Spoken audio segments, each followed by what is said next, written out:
3. রেসট্র্যাক Playa, USA। বিশাল মরুভূমি, কিন্তু হঠাৎ দেখলেন বিশাল বিশাল পাথরগুলো নিজে নিজে হাঁটছে। যুক্তরাষ্ট্রের ডেথ ভ্যালি ন্যাশনাল পার্কে অবস্থিত এই অনন্য জায়গা। এটা এতটাই অদ্ভুত যে একে বলা হয় the moving Stones of death valley. দশকের পর দশক ধরে বিজ্ঞানীরা বুঝতেই পারেননি এই বিশাল ভারী পাথরগুলো কেমন করে নড়াচড়া করে। কেউ বলেছিল হয়তো ভূমিকম্পের কারণে, আবার কেউ বলেছিল এটা নাকি অজানা শক্তির কাজ। কিছু মানুষ তো বিশ্বাস করত এটা কোনো অলৌকিক বা জিনের কাজ।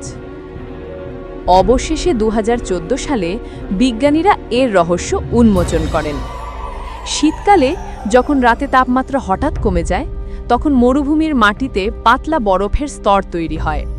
সকালে সূর্যের আলোয় সেই বরফ গলতে শুরু করে, আর বাতাসের হালকা ঝাপটায় বরফসহ পাথরগুলো ধীরে ধীরে সরে যায়।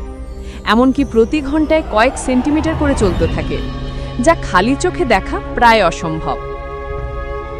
প্রকৃতি কখনো কখনো এমন রহস্য রেখে যায় যা শুধু বিজ্ঞানকে গভীরভাবে নাড়িয়ে দেয়।